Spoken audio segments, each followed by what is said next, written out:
KDB.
Beats Planet.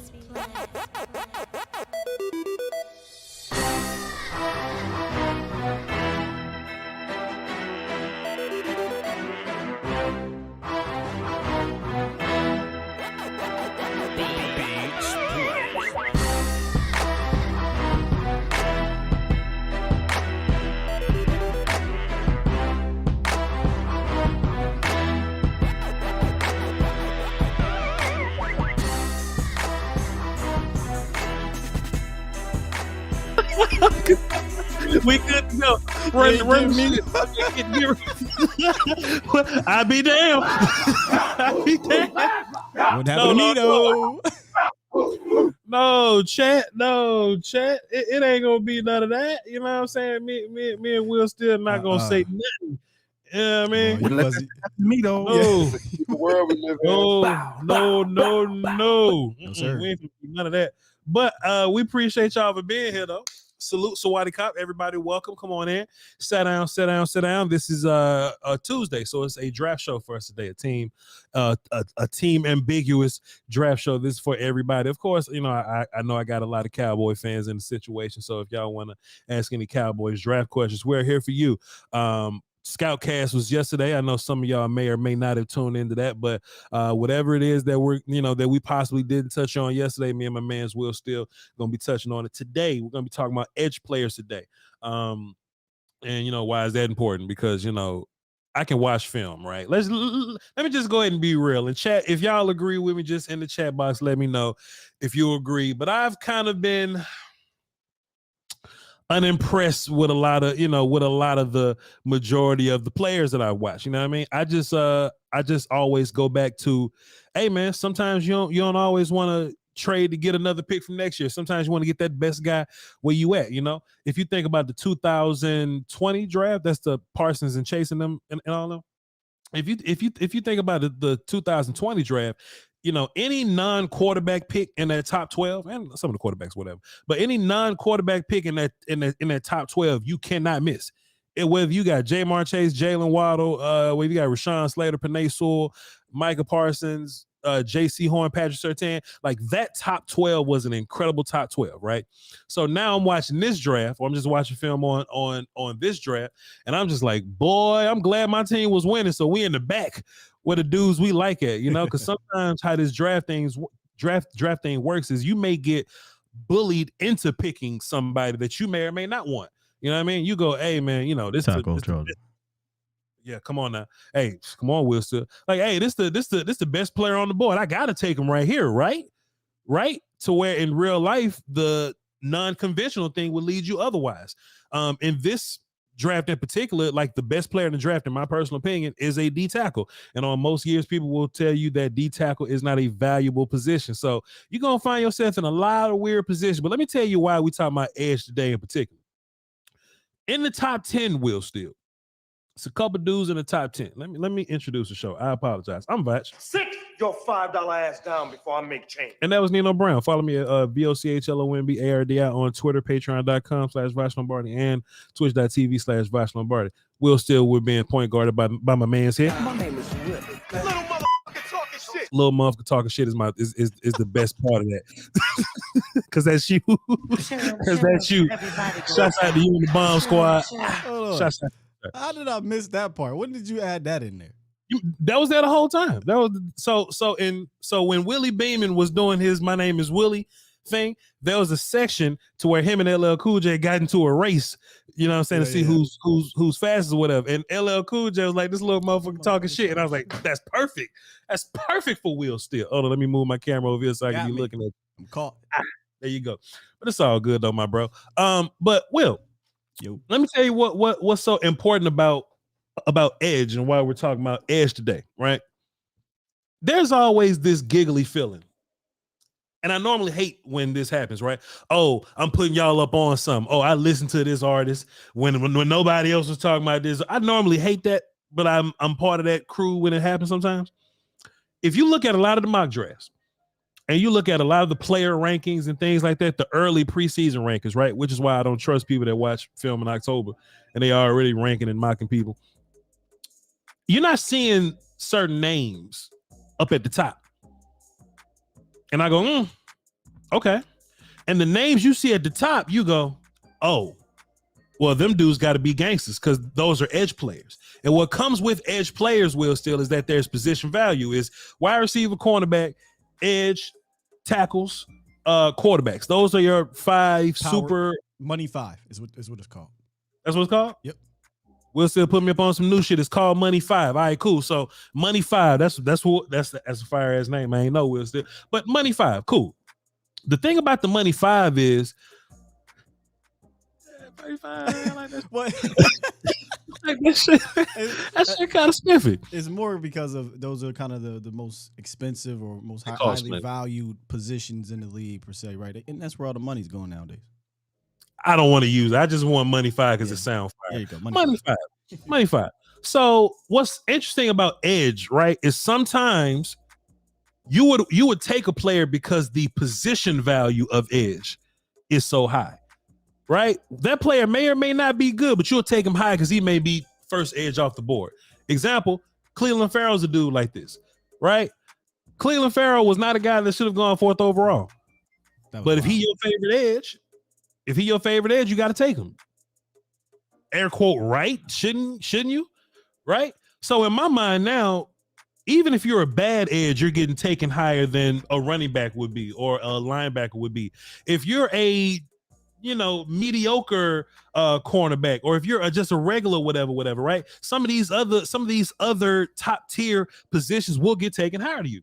So let me just go ahead and stop, window dressing this. I've set the table. Let's talk, chat. Let's talk like we grown. Let's talk like we grown now. I don't think Myles Murphy that good. It is what it is. Will Anderson is a great player. Fantastic. I don't think he's Von Miller. Cool. Tyree Wilson, very raw player. I have problems with raw players for the most part because you got to teach them so much when they first get to your team or whatever. Tyree Wilson to be cool, but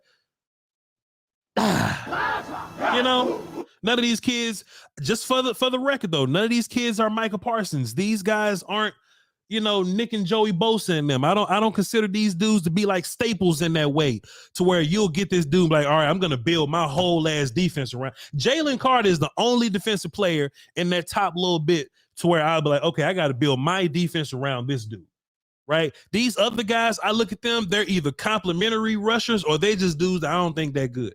I don't think Myles Murphy that good. That's just me. Now we can talk about these players even more. We can run up and down the edge position. But I just tapped my man's Will Steele on the shoulder today. And I was like, Will Steele, I was watching film on Patreon, patreon.com/Voch Lombardi. That's where we watch the film as a whole. And you get my live, reactions or whatever as I'm watching film, right? In real time. As I'm discovering some player, you'll probably see me discover it on Patreon. So I discovered this player on Patreon while we was watching, right? These characters may not be impressive, but when I was watching Nolan Smith, edge rusher from Georgia, when I was watching Nolan Smith, and this was after me watching the kid from Army, the kid from Alabama, watching both dudes from Clemson, watching the kid from Texas Tech, just after watching all these guys, right? I watched Nolan Smith. And this is the first time I've gone, oh shit. That mother can play like he's up here. He's up here, right? Yes, Will Anderson's also a up here guy, but I got my questions about him. Like he's edge one for me right now. But there's like three other dudes that consensus would say is better than Nolan Smith. Shouts out to Dane Brugler. I respect Dane Brugler. I respect the shit out of Dane Brugler. Most people respect Dane Brugler. So when I start my film watching situation, I go to Dane Brugler's big boys. I go to his rankings and I go, all right, this is the order I'm going to watch these dudes in. And Dane Brugler has it. It's like, pull that shit up. But I believe it's Anderson, Murphy, Wilson, Ojulari at 4 from LSU. And I don't even know I don't know how you get Ojulari at 4th. But when I'm watching Nolan Smith like 5th for Brugler or something like that. But Will, when I'm watching Nolan Smith, did you watch the Carolina game? What's it? South Carolina? No. Or a little bit of Oregon. I found a film on him from watching Oregon, and I can't remember the other team. It's okay. It's okay, Will still. I pulled some film up. I ain't doing nothing else. There we go. Yeah.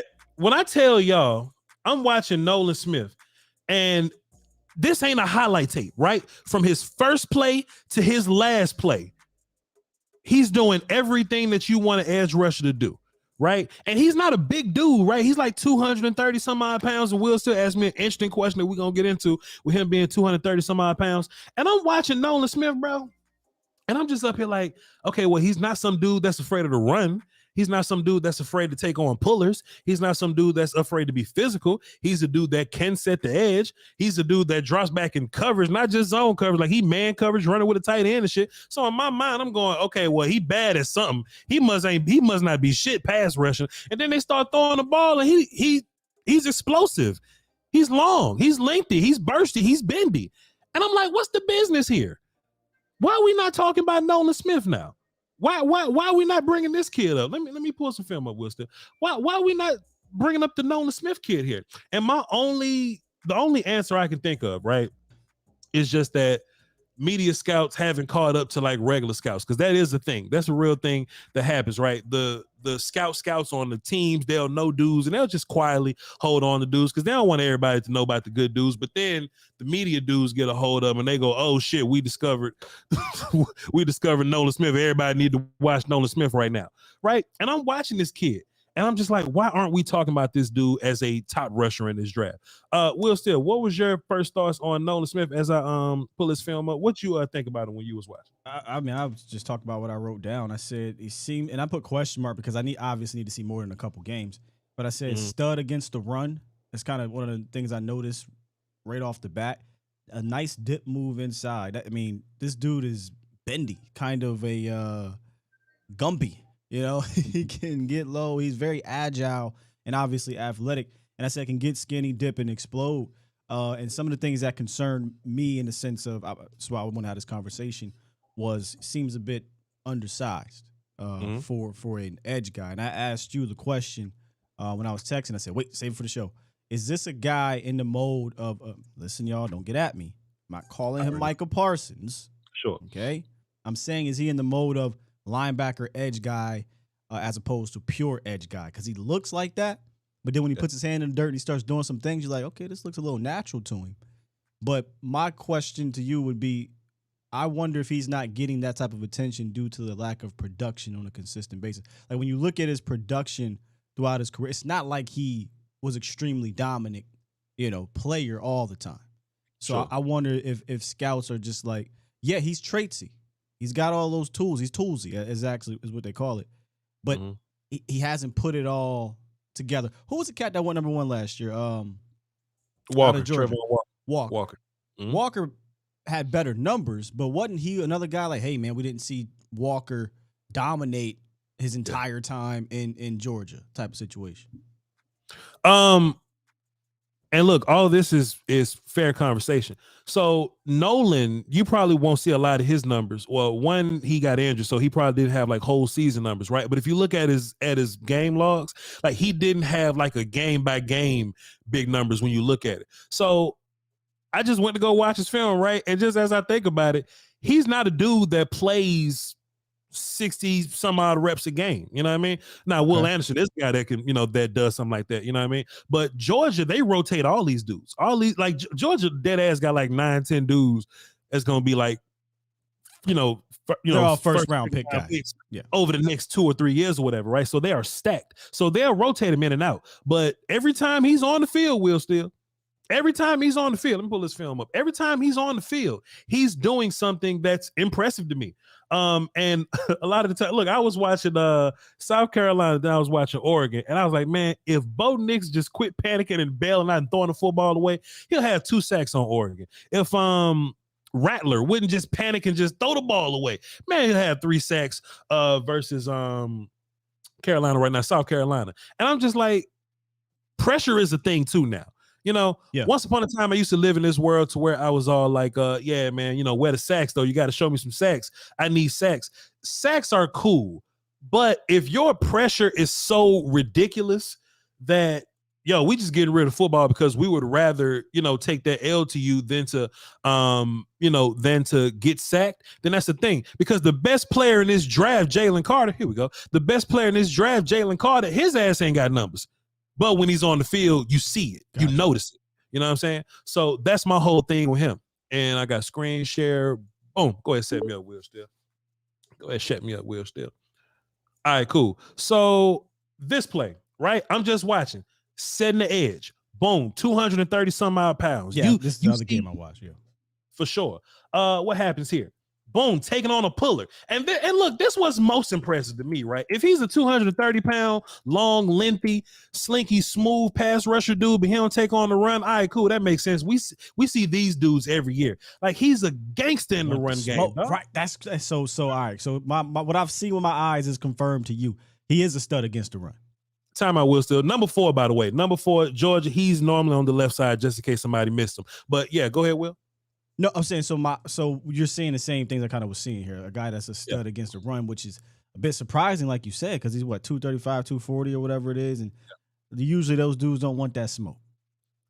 This bendy little shit right here. He's on the right side of your screen. This bendy ass little shit right here, man. Come on, bro. And look, I'm just watching the dude, right? And meanwhile, everybody loves, like, not everybody, some people don't, but a lot of the media scouts, they love a guy like Miles Murphy from Clemson. Miles Murphy really ain't got plays that jump off the film to me. You know what I'm saying? But I'm watching this guy, Nolan Smith, man, come on, bro. Wilson, hold on, wait. I really wanted to break this down. I really wanted to break this rep down. So look, Nolan Smith, right? Let me pause the shit. Nolan Smith, right defensive end, or he's on the right side versus the left tackle. I'm gonna show the play, then we'll come back and we'll just talk about it, right? The nuance of this rush right here. You're gonna see him bait with his left hand. Can they see me? They probably can't see me. No. You're gonna see him bait with the left hand to get the O lineman's hands up. Then once O lineman hands come up, you're gonna see him defeat the outside hand, which if you're going outside, you need to defeat the outside hand, right? Then he defeats the outside hand, dips, and then goes to get the quarterback, right? So look, bait with the left hand, boom, right? Gets the O-line hands up. Then he's going to defeat the outside hand of the O-lineman, dip. Come on, sir. Come on, sir. And it's a dude that may get what, 30-something reps a game, Will Steele? This is a dude that's on the field here and there every now and then, but he's always impactful. If he's on the field as much, I'll just say as some of the other dudes at the top of the draft, if he's on the field as much as Miles Murphy, we're not talking about Miles Murphy being better than this guy. You know what I mean? So right now, he's my edge 2 right now, because I'm a coward in real life, though. Will Anderson is still a very complete player to me. Pass rush numbers, production, leader, run game guy. He plays 3-tech sometimes. He shouldn't be playing 3-tech, but he does play 3-tech sometimes, mostly to do pass rushy things. Will Anderson is an outside linebacker typery stand-up-y guy. I don't know how teams are going to use him in a big boy role, but they do put him in big boy roles. It's just that big boy roles are different on the next level. To your question, right? Or to your concern, is he going to be a Micah Parsons type character? Well, and this could be a Cowboy conversation moving forward, Will Steele.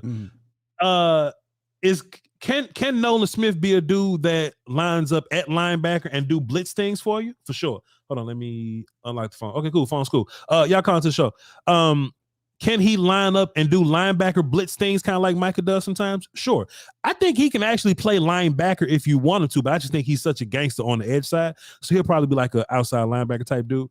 Can he be a full-time pass rusher for you? I think he can. I think the NFL peanut butter is going to do a little thing for him. Okay. He'll get up 10, 15 or so pounds because he probably got the frame that can hold it. He just doesn't have that currently right now. But most importantly, I consider this dude to be a dude, you know what I mean, that can, in the way of, if you have a Dan Quinn that can take a dude like Micah Parsons and rush him off the edge and then play around, rush him from B gap somewhere from linebacker, then move him around, then yes, I can see him being a guy that can do that.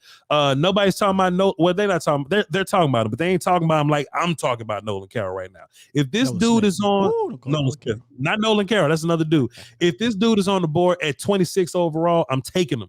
25, 26? 26 the whole Miami thing confused me. 26 overall. If he's on the board at 26 overall, I'm running to the podium to get that dude, and me and Dan Quinn throwing a party. Go ahead, man. When I was watching the pass rush, I was getting Nick Bonito vibes, like that explosive, athletic, speedy pass rusher. But then when I see him against the run, I say, this doesn't make sense. Because a guy like him doesn't seem like he'd be a run guy. So I'm with you. I think he probably could play edge. He definitely gonna need some offseason peanut butter, because I feel like if he runs up against them type of offensive linemen, he could struggle a bit. I mean, Micah, for as great as Micah was, year one, when he ran up against those big boys and he didn't have counter moves, he didn't have a bunch of pass rush moves, they gave him trouble. So they would move him over to a worse tackle, and he just eat him up a little bit. I'm not coming at Micah's rookie year; he was fantastic, but we saw him go up against a couple guys, and they had a lot of success on him. But this year was a different story. He ate everybody up. But I wonder if this cat will come in day one and just be a situational pass rusher until he kind of gets in the groove of things. And I'm not just talking about in Dallas, just in general across the league. I think it would probably depend on what your team is, like what your team situation is, you know.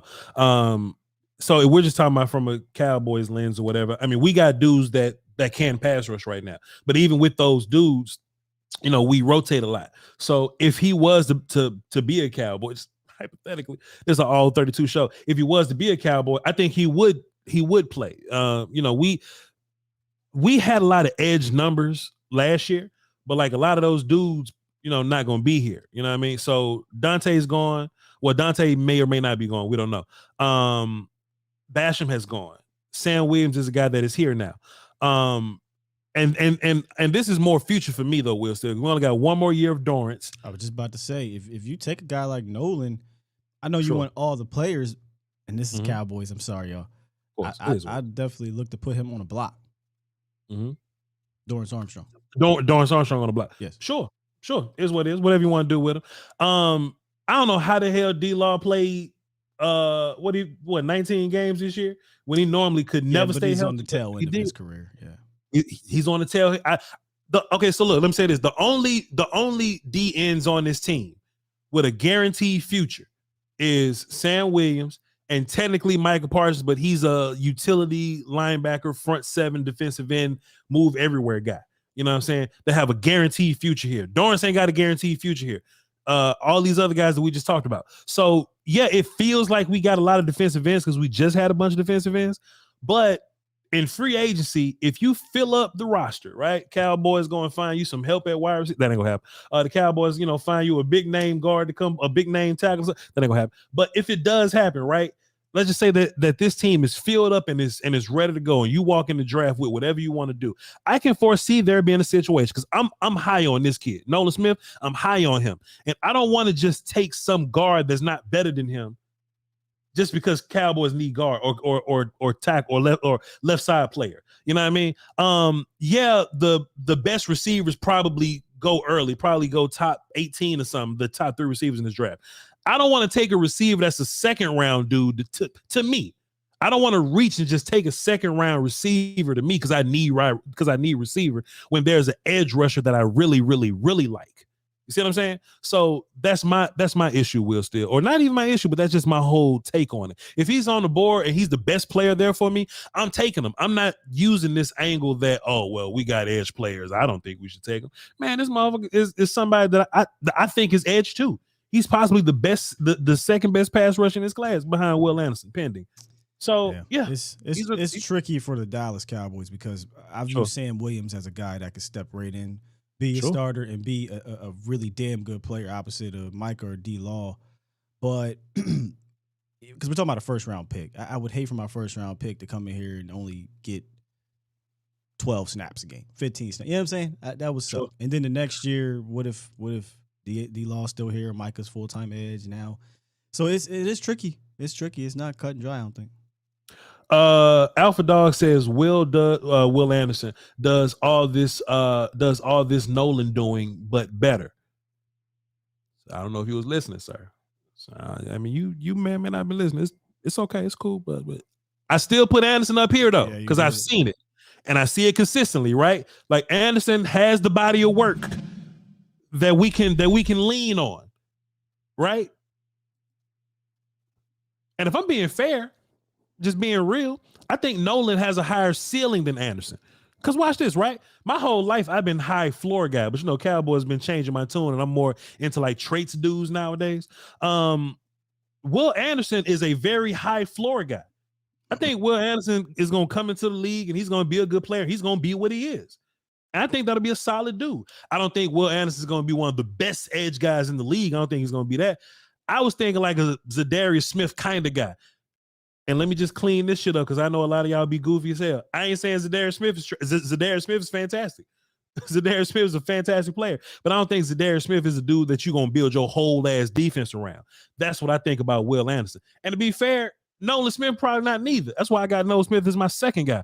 But I think Nolan Smith has more upside than Will Anderson, if that makes sense. But all in all, Will Anderson's probably still my edge one, and Nolan Smith is my edge two for now. Let's play this game. I'm probably gonna play this game all draft season. I love this game, but I hate this game. But go ahead. No. I think you'll like this one. We ain't gonna play the Voch game because the Voch game's different. It's a hard game. A higher floor and higher ceiling. Who has a higher floor? Who has a higher ceiling here? It sounds like I know who has a higher ceiling. You said Nolan. Nolan has the higher ceiling, but Anderson has a higher floor. Okay, that's what I Anderson has a think. high That's what it floor. sounded like. Okay, Anderson's gonna be better fresh out the box right now. And to be fair, Nolan has a high floor too, but he also has some because watch this though, chat. Watch this.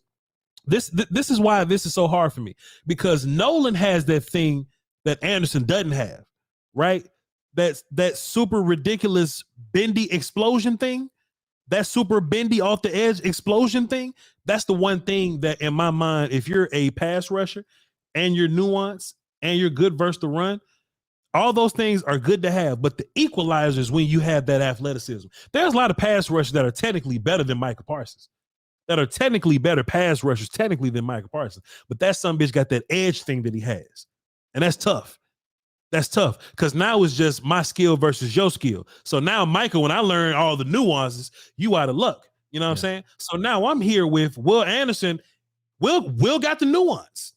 And Will is a player that can explode off the line of scrimmage. He has a good first step. He has a solid first step. But that's basically what his tool belt is. Like, his tool belt is his tool belt. He's not going to get much more bendy or explosive than this.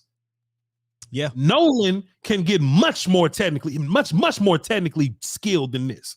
And he can really harness that pass rush thing, like setup moves and things of that nature. So sure, Nolan has a much higher ceiling than Anderson does. Go ahead. I think it was Lyle Collins who told Micah, hey, make them fear something first, right? And he told Micah, or Micah told, my speed. So they fear my speed and my athleticism, and then he can counter off of that.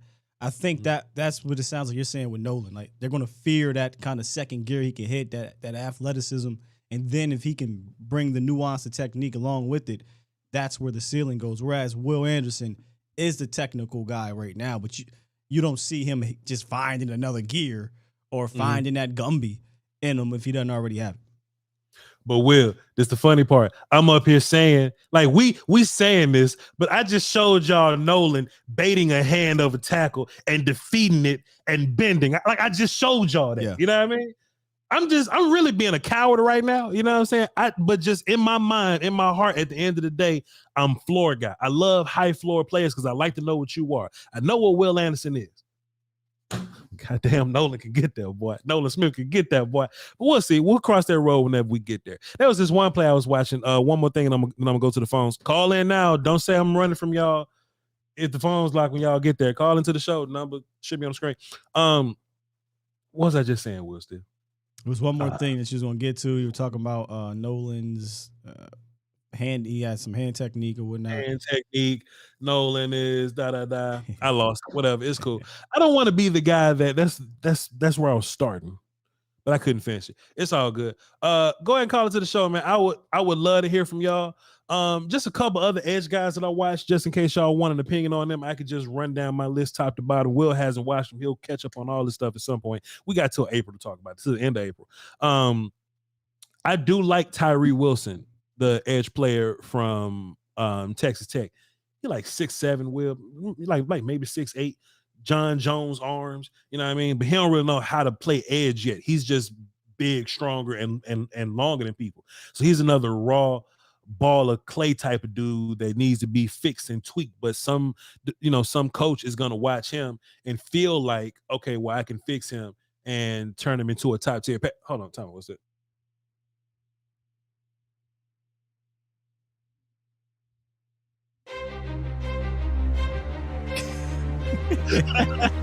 All right, we bike.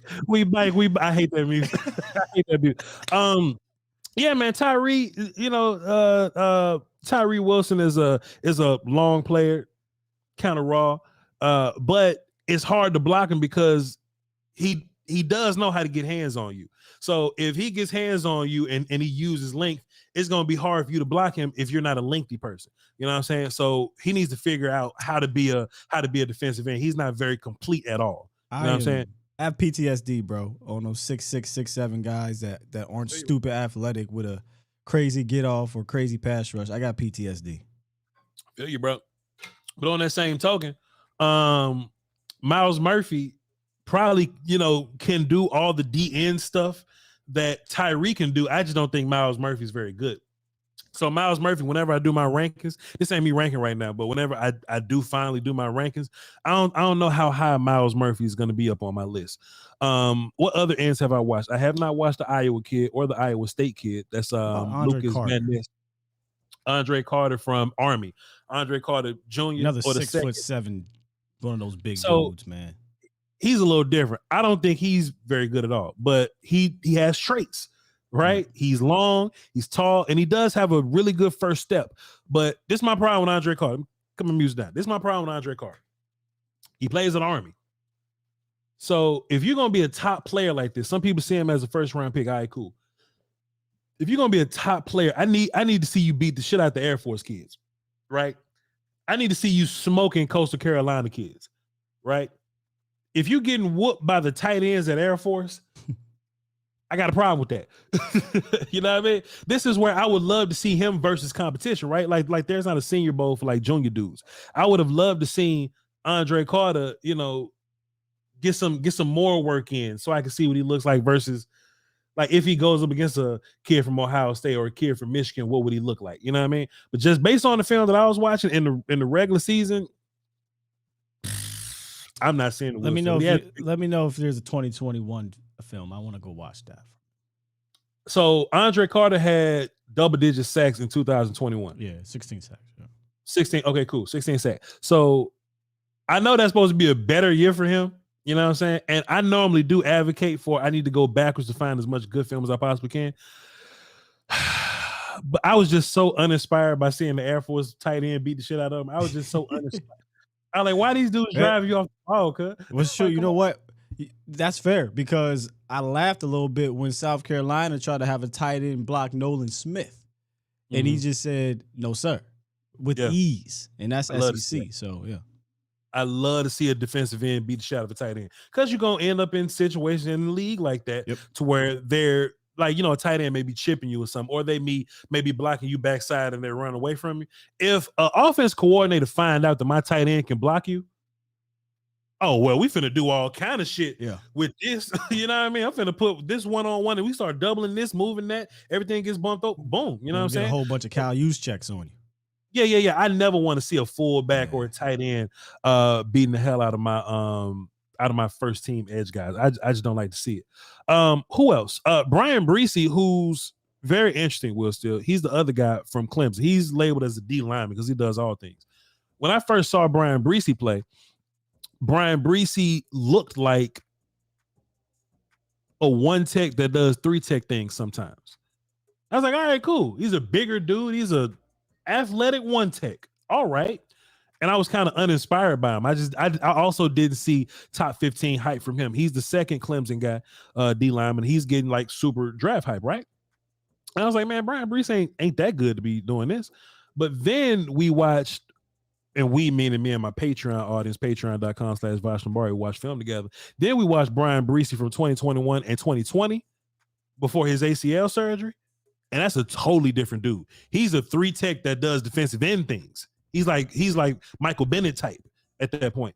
And his 2022 film, No Explosion, he's taking on double teams versus Notre Dame or whatever. He'll show strength, but he don't really show movement in that way. But he's playing full-blown defensive end. In his 2020 and 2021 tape, he's standing up.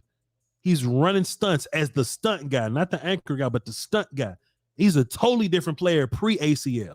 So the big story about Brian Breesy is when combine happens, it's going to have to be a bunch of medicals on his knee. Yeah. I know he had a family situation. His sister passed, and a lot of people are, you know, saying, oh, well, maybe it's a mental situation why he's not playing as well as he once did. I do think that's a terrible situation, but I think it's more of his ACL because it's not like he's playing bad as a big dude. He's just not as explosive. His movement's not as good. So if I had to blame it on anything, I'm blaming it more so on his ACL or whatever. But that's just my own personal opinion. Y'all ain't got to roll with that if you don't want to. But besides that, if you can get 2020, 2021 Brian Breesy, he's a top 16 pick for you. And he's not as close to Jalen Carter, but he's closer to Jalen Carter because he is an athletic big dude that can play explosive and strong as hell, two gappy, one gappy. But based on his 2022 film, which is his post ACL film, I don't think he's that good. He's a day 2 guy somewhere. BJ Ojulari is another solid player. You know what I mean? He has a fantastic first array of pass rush moves, but he needs to fix his counter moves because he's not a very powerful guy. So if he does bull rush you and it stops your bull rush, he needs to find a way to get off that. He'll just get stuck on that. Or if he rips, he'll get stuck on the rip. Or if he swims, he'll get stuck on the swim. He needs to find a way to get off that. And I feel like that's all the edge rushes I watched. Will still hold on. Let me see something. Let me make sure that's all the guys we got. I think that's all the edge rushers I got. We got to watch a couple other guys. We got to watch Felix from K-State, Lucas Van Ness, USC McDonald. Who that? The USC kid. I can't say his name. Too soon for me. I don't even know. Notre Dame got a kid, Foskey. Got to watch him. Yeah, and Harrison's a guy from Ohio State. So we still got some work to do, but I have watched about 7 to 8 or so defensive ends. And as a whole, like I said, I mean, you're not going to get a Michael Parsons in this class, a Myles Garrett in this class, but you got some solid dudes if you look in the right places. Nolan Smith might be my first edge guy by the end of the process, but he's 2 right now. But I really wanted to lead this charge on y'all need to watch Nolan Smith and respect him a little more. That's my take for the day, Will Steele. Let's see. I got phones, y'all. We're gonna pull some of those up, hear what y'all got to say. And y'all ain't got to talk. Y'all can talk about whatever you want to talk about, but this is the all 32 draft day. It ain't got to be Cowboy particular. You can ask us about defensive ends. You can ask about Nolan Smith. You can just ask about. Oh, I like that name for these type of shows. All 32, as opposed to all 32 22. Show. Yep. Like this ain't that. just a Cowboy show. This for everybody.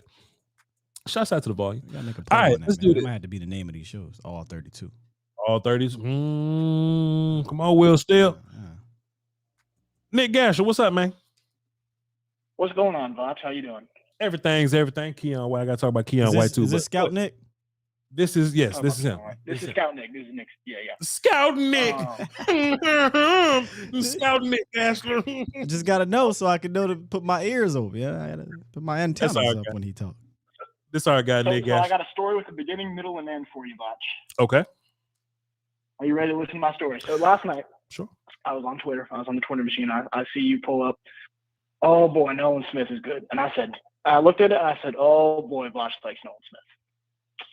At that time, Nolan Smith is my lowest graded edge. It was the 5th round. Damn. And I was like, shit. So I can't wait to come back in this and here today and talk to you about why I did not like him. But I said, you know what? I haven't watched him since December, November, whatever. I should probably turn on the tape again. And I turned on the tape again this morning. My roommate was asleep. It was a dark ass room. And I turned on the tape and I loved him. And I had to quell my excitement in the dark ass room with my roommate sleeping. So that's growth. That's growth. That's growth. And then, this is the middle, right? This is the middle. So we moved Nolan Smith from a 5th round grade to an early 4th. Because I was like, you know what? Early. My early. It's false.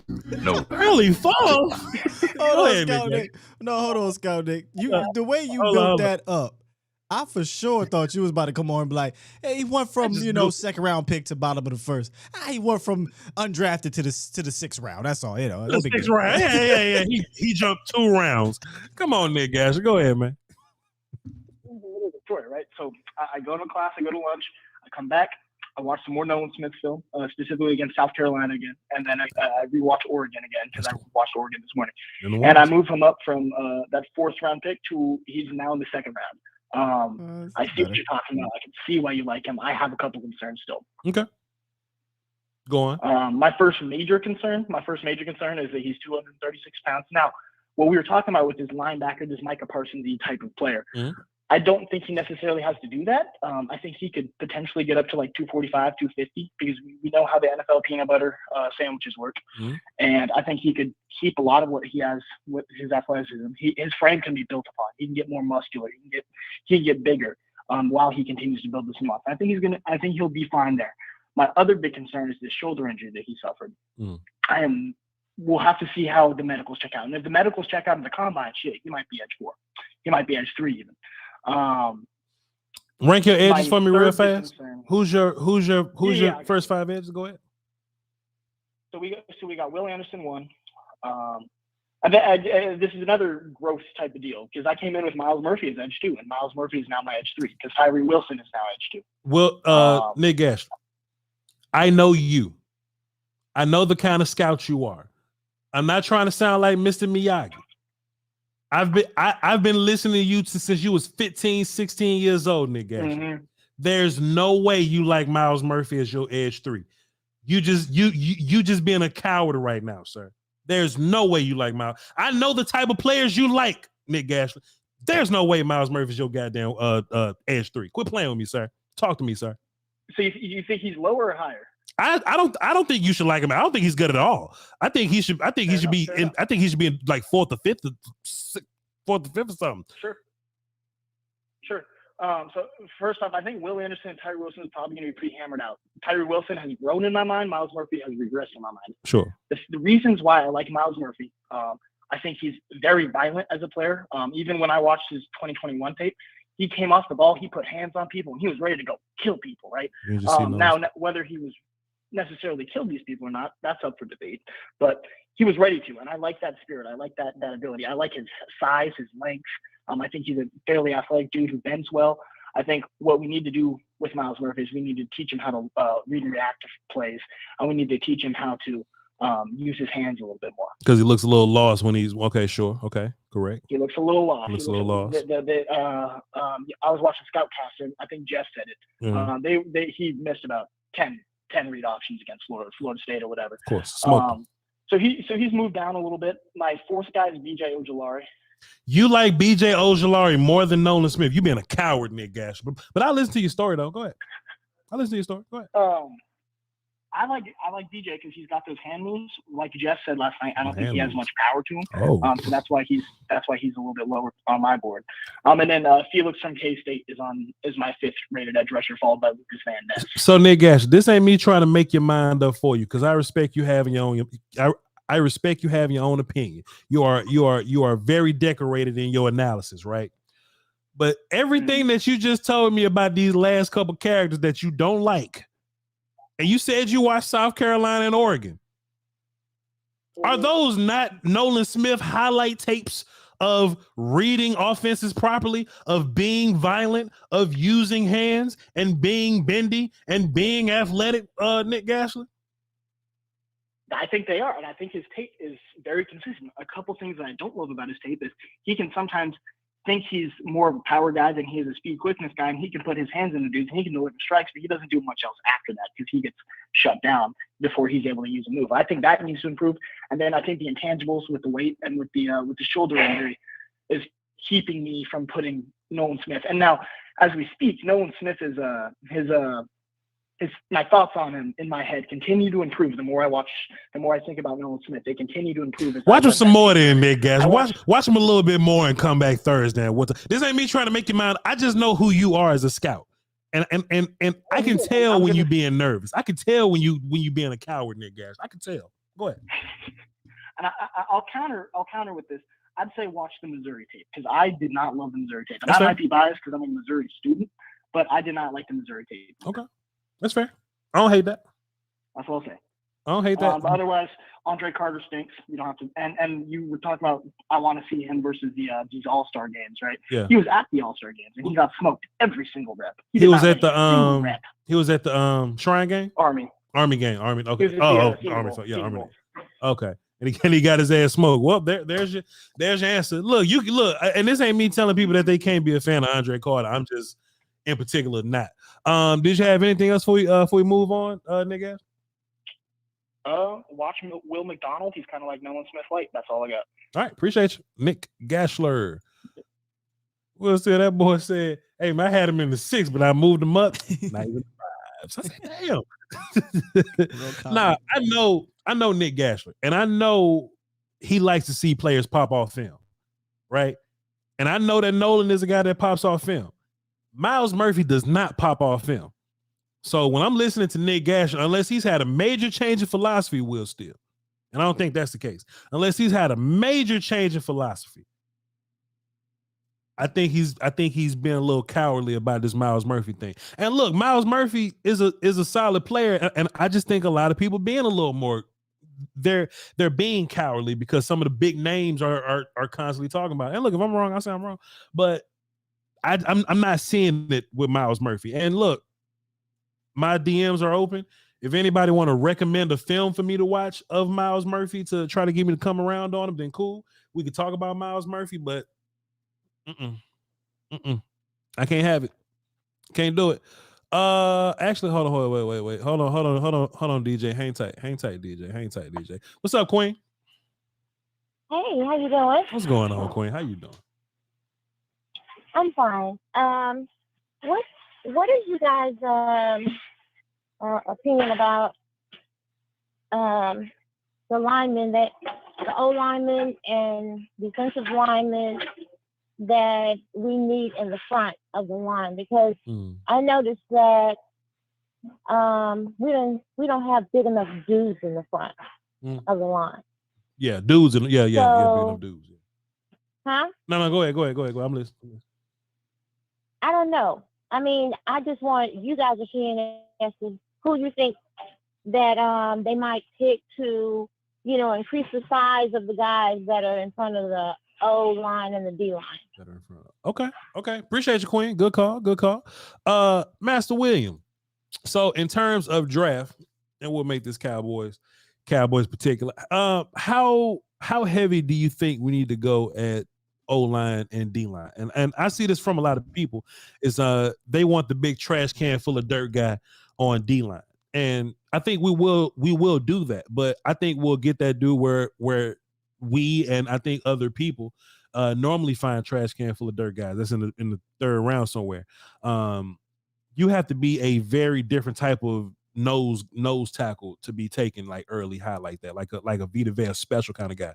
But for the most part, noses end up being taken in day 3 somewhere, anywhere between 5, 6, and 7 rounds or whatever. So you think that's a possibility for the Cowboys will still? And as far as O-line goes, I just need a tackle. Find me a tackle so Tyler Smith can be my better guard. And I'll be fine with the O-line stuff on that. O-line, I'm looking for left side player.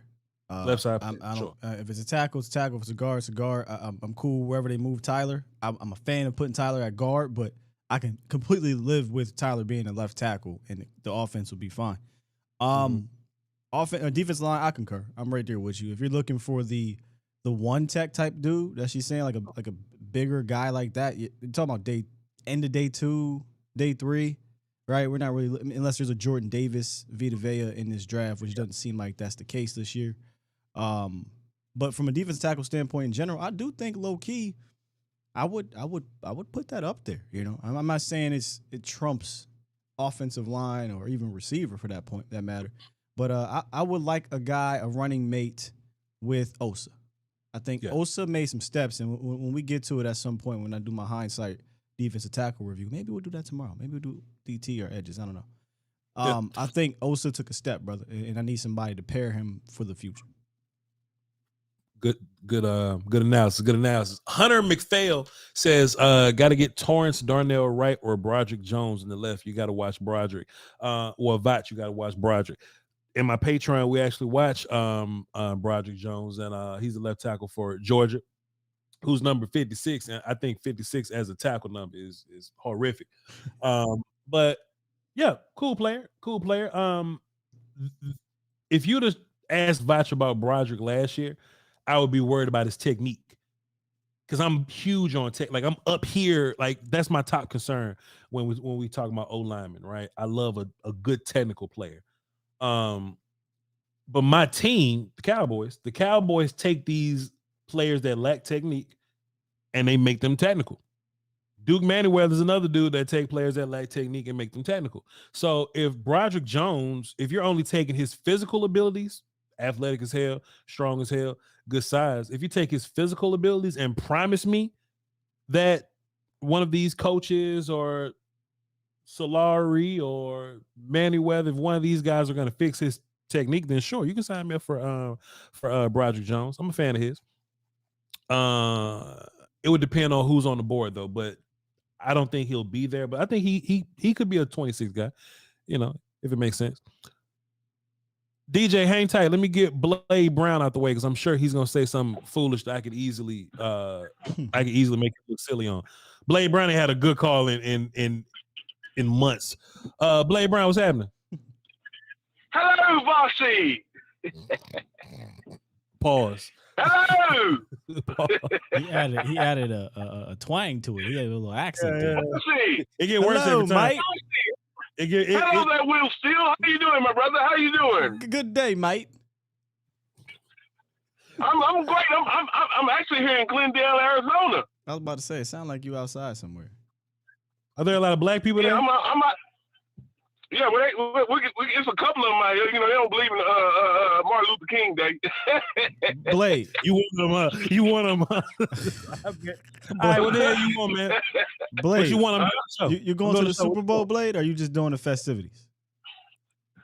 I'm just going to the festivities, man. I drove 14 hours to get here, man. Started last night, man. I finally made it probably about an hour ago. So I'm here. So I'm here, brother. You going to stay on Sunday and go to like a bar or something, a little Eagle party?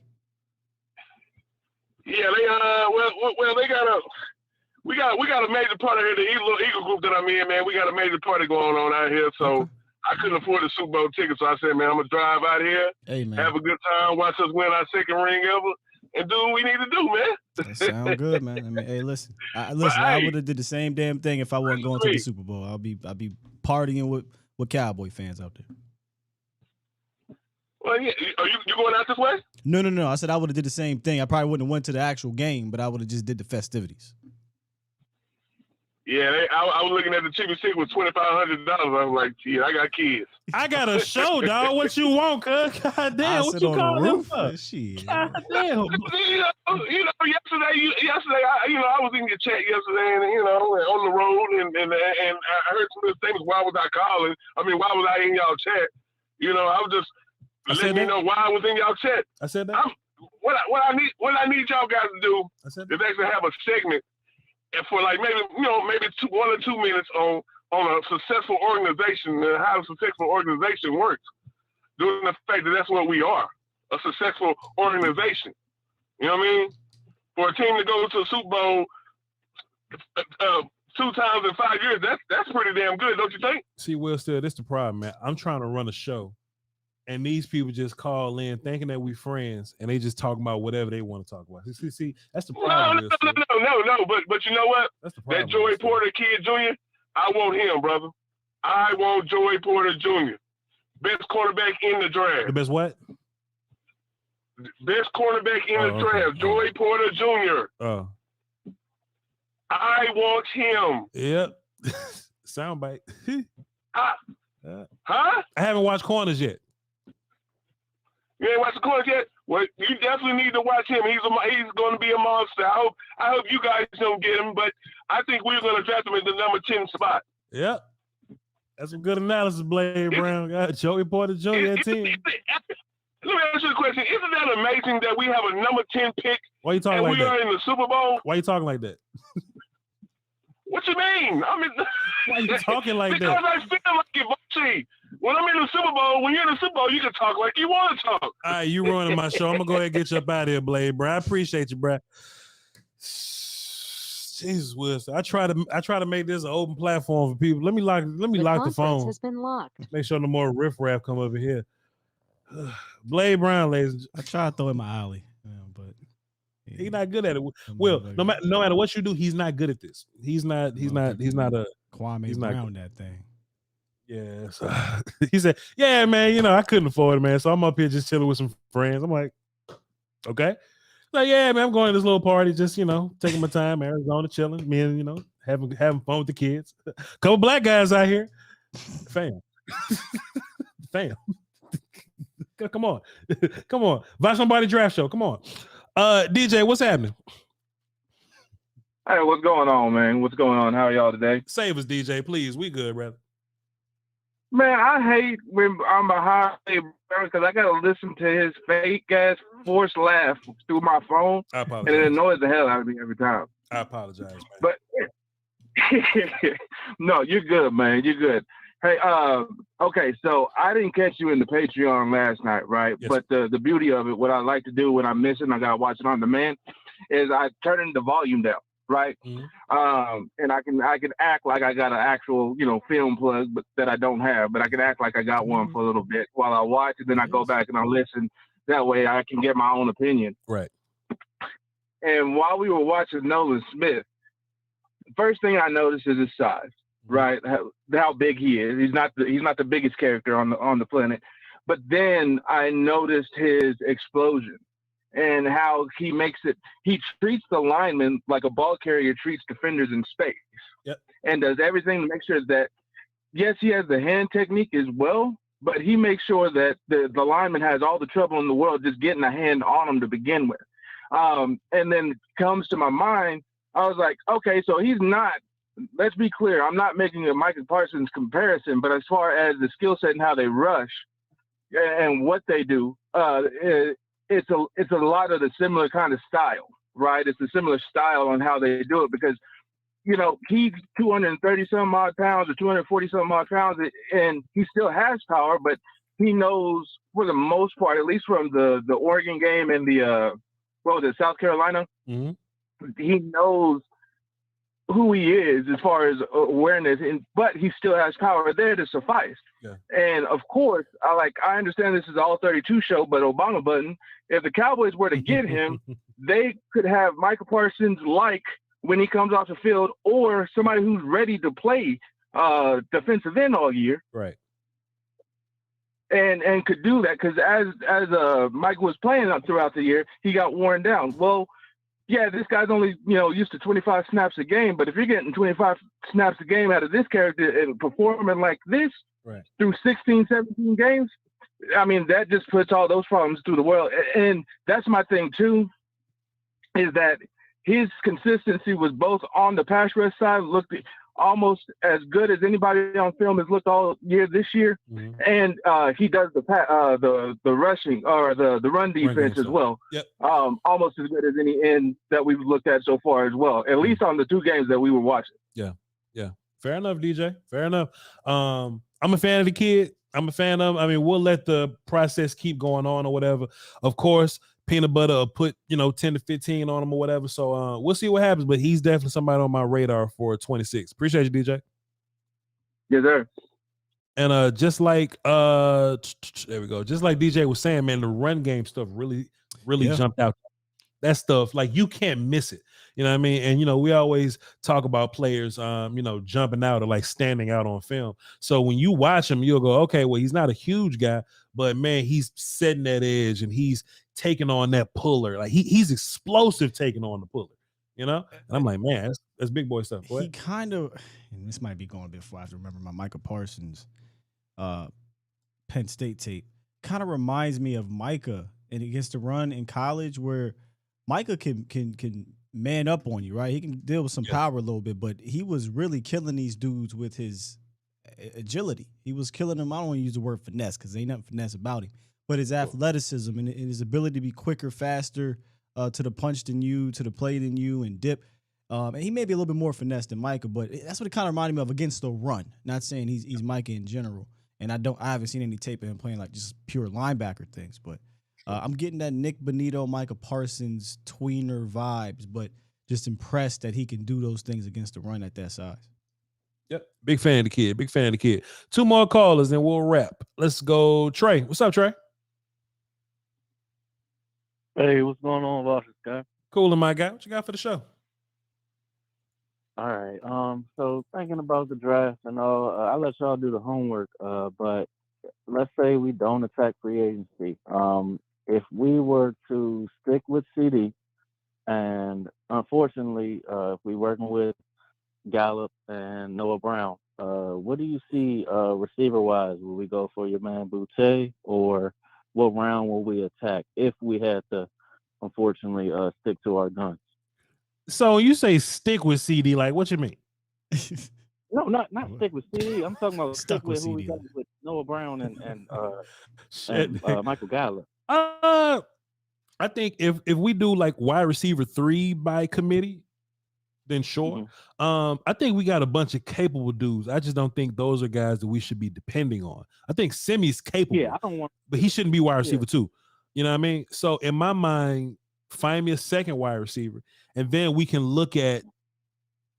Honestly, to be fair, like find me a second wide receiver and find me a third one too, right? And then when maybe if we get to like a 4 wide receiver set or something like that, then show me some more Semi. Then we could possibly talk about Noah Brown being out there or whatever. You know, I don't even think we should turn our back on Jalen Tolbert.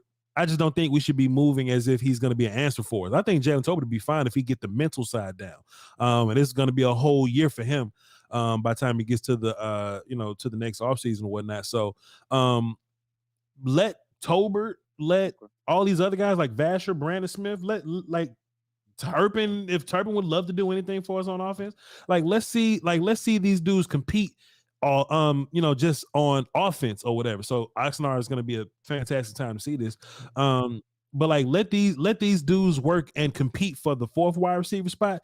But if it's up to me, I'm running with CD. I'm trying to draft somebody and I'm trying to sign somebody, and hopefully we'll be good there. And look, I even mean Gallup.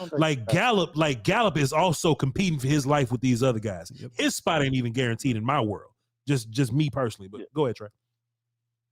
What round are you drafting now if we were to stick with these guys? As early as I can, bro.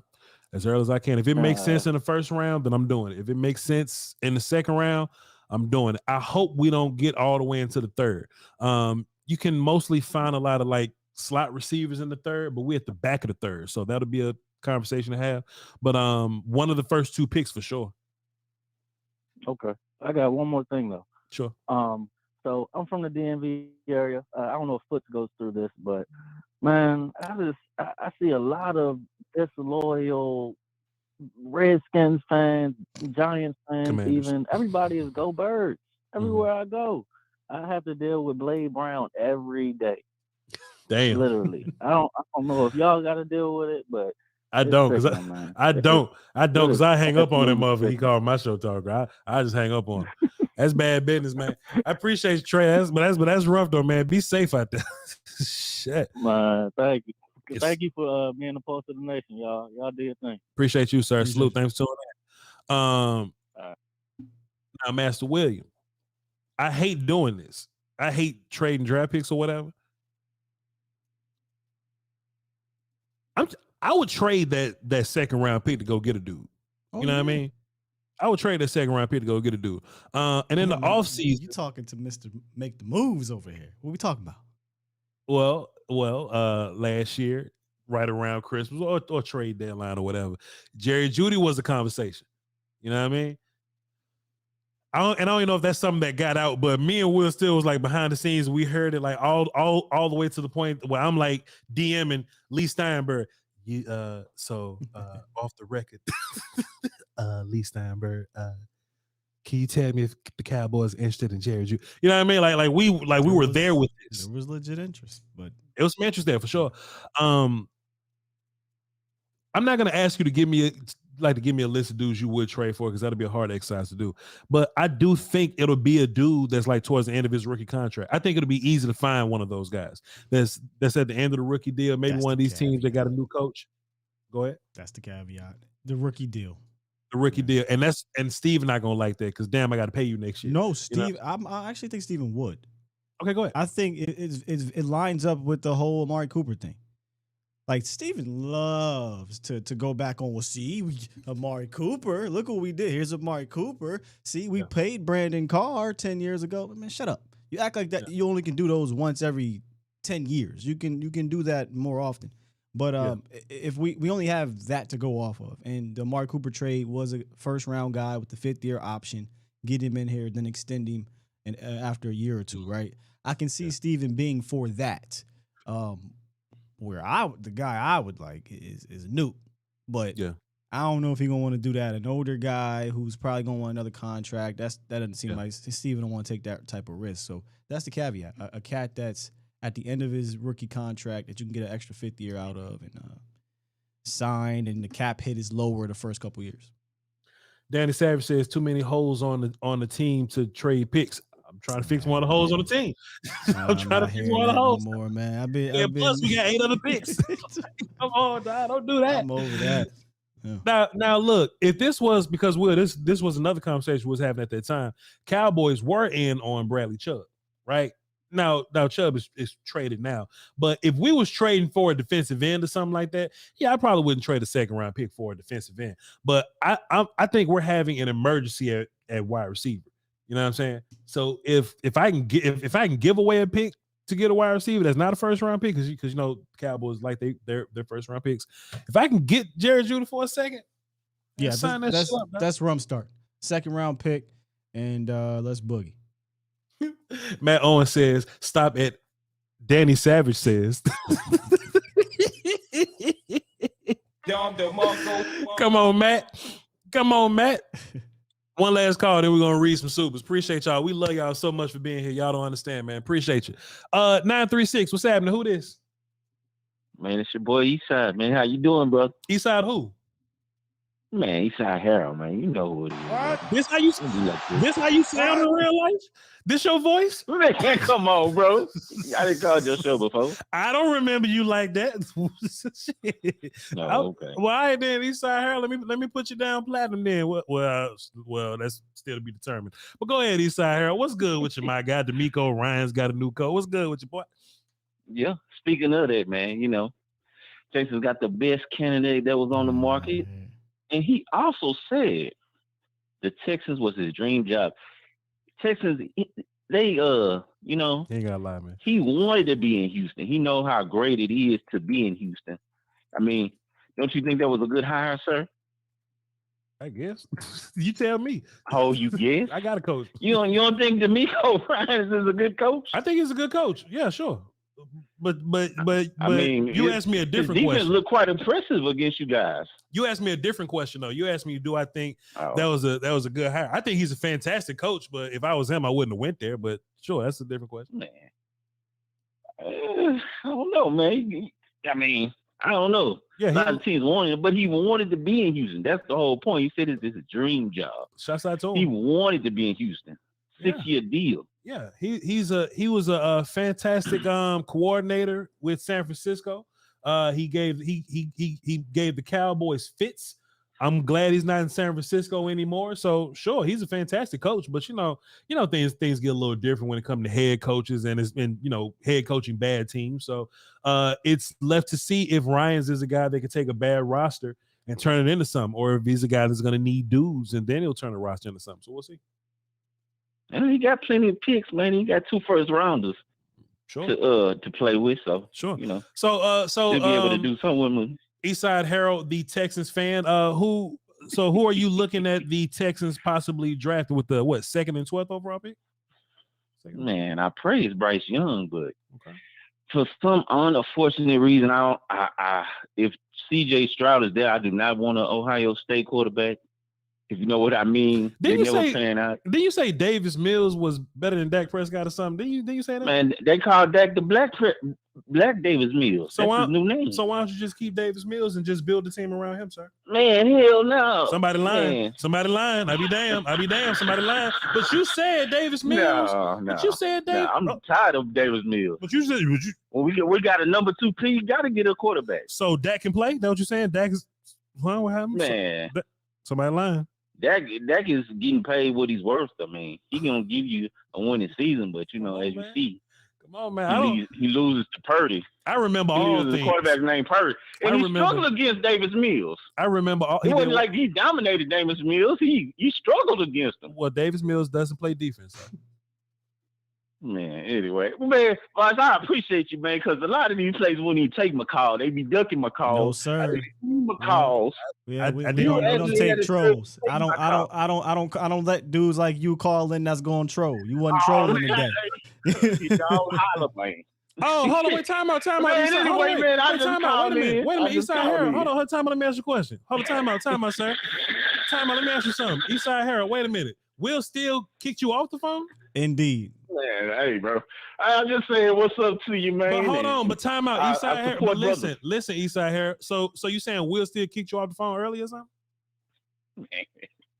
I don't know, man. I'm Man, just Voch Lombardi saying, kicking your ass off too, cuz. Y'all know Voch don't play that shit, cuz. If Will Steele kicked you off, then Voch Lombardi kicking you off too, cuz. That's the problem. See, this Troy Aikman and Joe Buck, you know what I'm talking about? You ain't finna just terrorize somebody's show and mess up somebody's show. Then come to Voch Lombardi talking about, oh, I talked to your homeboy earlier, Voch. I'm glad you let me hear. Voch not gonna let you hear. If Will Steele say it's a rap, then it's a rap.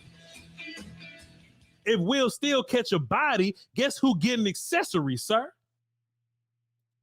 Yeah, he one of them dudes that didn't try to hit up the phones, didn't try to hit up the show for months. I ain't heard from Eastside in years. Then as soon as we lost to the San Francisco 49ers, he want to call in, and I was hitting one of these. What's your name, sir? It doesn't matter what your name is, and banged on his ass right then and there and went to the Cowboys fans. What do you think this is, Will Steele? What do you thought this was? Thought this was. Your mama sure does care about your school. Chicken. I respect those kind of fans, man. Come on, man. Will Steele put that boy in the hole, didn't he? I said, hey, man, you said Davis Mills better than Dak. Why you want to move on from him? Somebody lying. Dak good or Davis Mills bad? What you want to say? Come on, man. Here we go. Let's get into some supers. Somebody said I knew that shit was coming. Yeah, man, I had to find my button. We good. Gotta set them up, man. Content king. Here we go. On the volume side, let's see.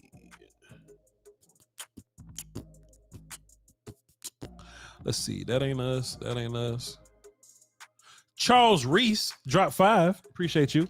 And says, can you ask the draft dude on the phones about Charlie Jones from Purdue? I like to hear. Yeah, Nick Gash. I would like to hear his opinion. Charles Reese, Nick Gashler is in the chat box right now. Nick, what do you think of Charlie Jones, wide receiver from Purdue? Too soon for me. I'll get to him at some point. I'll definitely know about him when we get to April, but too soon for me. Refresh. Boom, boom. Let's see. Voch, no offense, but you don't want to smoke with Philadelphia. You definitely gonna hang up and fold. Are you supposed to be Philadelphia? Is this your burner account, cuz? That dude is an elementary troll. He ain't even a fun troll. This is my thing, bro. If you're gonna try to troll the show, at least be good. Be good at it. If you're not good, bro, it's nothing you can. It's nothing you can do. Save the trolls for the chat. When you're calling into the show, we try to have legitimate conversations. Yeah, we can have fun, but we're trying to add something when it comes to the phone. The phone line's supposed to be a privilege. You know what I'm saying? Do the trolling shit in the chat, man. It's supposed to be, because I don't want to sacrifice how good my show is. You know what I mean? Colin Cowherd could be tuning in, and if the first thing he hears is Blade Brown, Colin going, what the hell going on my network? And I got to explain, well, he's just a dude that call my show. He only had good points. He only had, so I'm going to this Eagle party. Man, Davis, man, come on, man. And Philadelphia, honestly, just based on how I see him working in the chat box, I don't want to call nobody that word. Brother, but just go listen to when we was down in Oxnard. Go listen to the call. I'll find it for you if I can. No. He called my show, and it was sad. It was like, bro, what are we doing? I don't know. At least be good at it. Yeah, Anthony, the conference locks at 4:00 because we don't want to go too long into the show. We don't want to go into the 5 o'clock. So call in tomorrow or Thursday. Thursday is when we have the next draft show. But I would love to hear y'all calls, but we lock the phones around 4 in the best interest of time. Let's see. Eastside Herald dropped a deuce, says, Voch, do a Bryce Young and CJ Stroud draft video. Patreon.com. We'll think about it. D-Roz dropped 5. Appreciate you, sir. He says, what's y'all favorite food? Voch like tacos. Will Steele. Favorite food? Yep. Chicken and spaghetti. That's very Italian of you. Yeah, that's very. But you know what? Wait, so chicken spaghetti or chicken and spaghetti? Chicken and spaghetti, not together. Just so Will Steele. Two different. Wouldn't you agree? So not together, but like as separate. Are you about to say spaghetti's aside? Spaghetti's aside, Will Steele. Come on, man, bro. Not in Italian households, no. Spaghetti aside, man. Y'all bugging, bro. Y'all bugging, bro. All right. And what we got? Super chats. Appreciate you, D-Rod. Eastside Harold dropped the deuce, says, in D'Amico Ryans we trust. Happy for you. Yeah. And Ralph 707 dropped 5. It says, just wanted to let both you guys know this podcast makes my day brighter. I don't know who this Jeremy character is, sir, but ain't nobody lying. I mean, there's people that was here during that phone call. Y'all let them know what Philadelphia sounded like. And y'all know how we do on my show. I had to give this man a coloring book and some crayons to go at the kiddie table. It was pathetic. Jeremy probably is Philadelphia, but it is what it is. Appreciate you. Hey man, we just Ralph 707, appreciate you, man. We just want to bring good work. We want to entertain people, and we also want to have fun and deliver real takes and information. Appreciate you, man. Tyrone Melton dropped 5. He says spaghetti is not no side. My ex served it to me and I ate it, but I was confused. Well, you ate it, didn't you? It was good, wasn't it? It's a side, my boy. Appreciate you, Tyrone. Didn't you post a picture with, what was it, fish? Yes. Man, that looks so good. Fried fish and spaghetti. Spaghetti's, well, still. I got you next time you come to Houston, sir. Let's do it. Got you. And one more. Zoltan dropped the 5, says, if you could choose only one draft strategy, unlock Micah or maximizing Dak. I think in this particular situation or whatever, you got to try to help Dak right now. Like that defense will be fine. You said unlock Micah? Unlocking Micah, probably like drafting a D line that'll make him even better, or maximizing Dak, which is O-line of receivers. I'm just unlocked already. Yeah, Micah's fine. A little easier for Micah to just dominate. You know what I mean? On defense, it's a bit different, right? Offense, you kind of relied on a lot of people. 100%. Marcus Harris, are you in the building, sir? In the building? Barbecue spaghetti. That's different. That's the thing. Never tried that. That's the thing.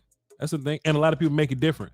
Some people just kind of do the sauce, but what they'll do is they'll do like a barbecue short rib and incorporate that as some people would put ground beef. You'll put like barbecue short rib sauce, boom, mix, pasta, fat. Huh. But come on, man. No Marcus Harrison today. Hey, appreciate you, Marcus Harrison, man. We love you. Hope everything cool at home. Hey, everybody listening right now. Love y'all to pieces. Appreciate y'all for being here. Me and Will still we are living our dream right now, and it's because of y'all. You hear me? It's because of y'all. So, y'all may come here and y'all love the show and you tune in and you show love and respect to what we do. But just as much as y'all rock with us, man, we can't have this if y'all not watching. So we appreciate y'all for tuning in every day, whether you driving to work or going home from school or you cheating on your wife, whatever it is, you want to listen to us, while you're doing. We appreciate you for doing that while listening to us. So appreciate you. Jimmy 07 says, hey Voch, why don't you watch East West Shrine game? All the juniors that are declaring in the draft are in that game. Senior Bowl is good, but come on, man. The analysis on that, I just don't. And normally, like, football season still going on for me. Appreciate Jimmy.